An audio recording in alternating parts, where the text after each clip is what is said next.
Hi guys, welcome back to my channel. In today's video I'm going to be showing you how to make egusi soup using the frying method. You can as well use this procedure I'm about to show you to prepare egusi soup for a party. So if you're interested, keep watching. So here I've got 3 cups of egusi seeds, and I've got some goat meat. I've cleaned and washed the goat meat. You can use any meat of your choice. It doesn't have to be goat meat. Here I've got 4 smoked catfish. You can use stockfish if that's what you want. And here we have 3 fresh tomatoes, 2 scotch bonnet pepper, 1 bell pepper and 2 onions. Here I've got 3 tablespoons of crayfish. And here I've got 1 tablespoon of uziza seeds.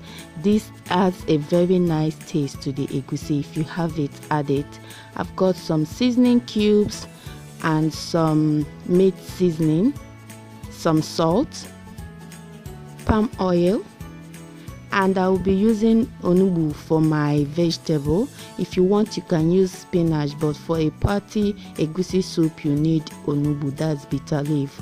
So we are going to add the washed meat into a pot and add 1 sliced onion. I sliced 1 onion out of the 2 I showed you earlier.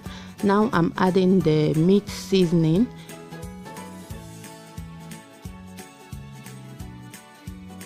And I'm going to be adding 1 stock cube. Add some salt. You can add all these things depending on the quantity of soup you are making, okay? So I'm just showing you the method. I don't know how to prescribe the quantity of what you need to use. So we are going to add some water almost to the level of the meat. Cover it and let the meat cook until it is well cooked. And while the meat is cooking, we are going to go ahead and blend the egusi seeds just like so.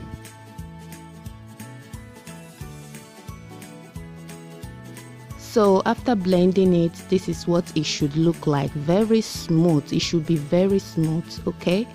Now we are going to use the same blender to blend the crayfish and the uziza seeds. Make sure you blend it till it is smooth as well.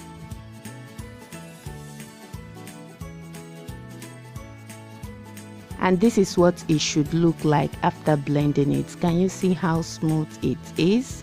Alright, so this is the fish. I'm going to add some hot water over the fish. Just pour some hot water over the fish and let it sit there. We are coming back for it, okay? So now I'm going to blend my peppers, onion and tomatoes. I'm just cutting it into smaller pieces. That way it will be easier for my blender. So I don't like to use the what is it called, that thing inside the fresh tomatoes. I like to take it out. I just need the flesh, okay? If you want, you can blend everything, but I just don't want it for this soup.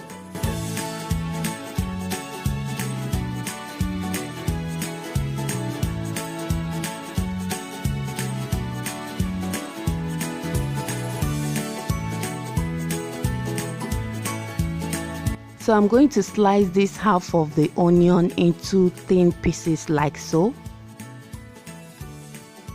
And here is our peppers, onion and tomatoes. We are going to blend that and set that aside, but make sure you don't add water to it.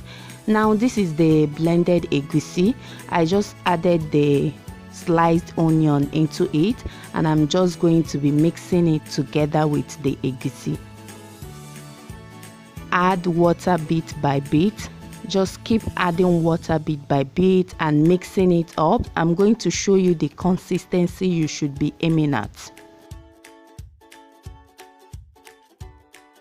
Alright, after mixing it, this is exactly the consistency you should be going for, not watery at all. It is very thick but not too thick either. So I just added some palm oil into the pot, just enough oil to fry the egusi, okay?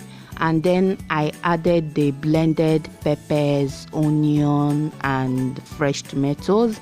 We are going to fry this until it is dry. All right, so now the tomatoes and the peppers, onion, they are now dry, and I'm just adding the mixed egusi. The egusi we mixed with the onion. Add it bit by bit into the pot, stir it a little bit and let it fry for about 20 minutes.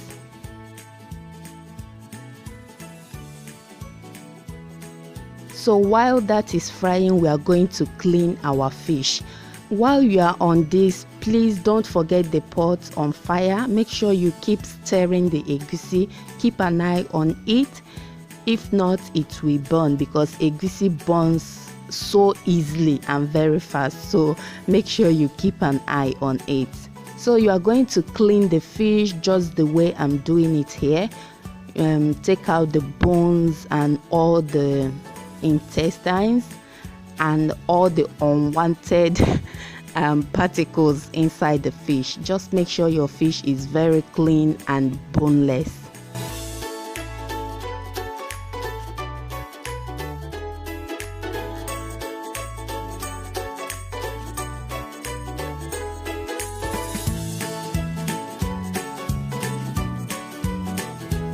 So this is what we are going to be throwing away: the bones, the stick and the intestines from the fish.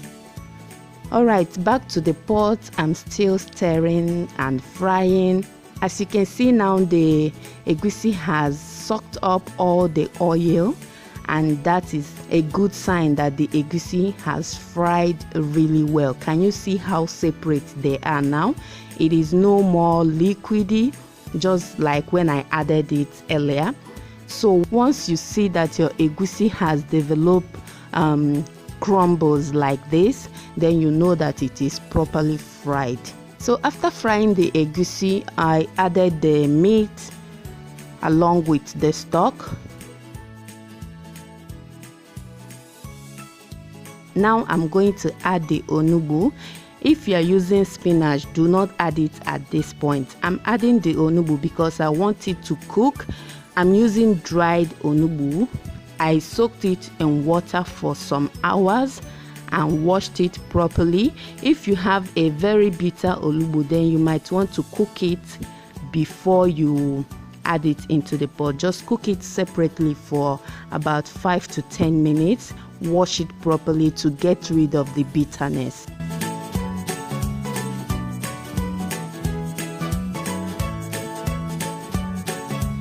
So after adding the onugbu, I added the dry fish.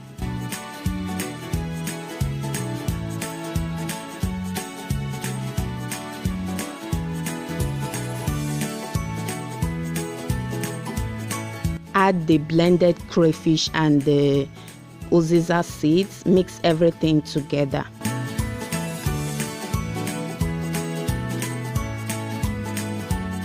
Now taste before you add your seasoning. Like I always say, you have to taste your food before you add more seasoning. Why I tasted it is because I used some seasoning while I was cooking the meat, so I need to be very sure before I add more. Okay, so I later added extra 2 Knorr cubes and some salt. Now I'm just adding water bit by bit. I don't want the soup to be watery, and you can add water depending on how you want the consistency of the soup to be. If you want it to be very light, you can add more water. If you want it thick, then add water bit by bit until you achieve the consistency you want. So we are going to cover the pot and allow the egusi to cook for extra 10 minutes and it's done. So guys, that is how to make egusi soup using the frying method. Like I said before, you can use this method if you want to prepare egusi soup for a party. Trust me, it will come out very nice and tasty, and people are going to ask for more. Okay. Thank you so much for joining me today. I will see you guys in my next video. Bye guys.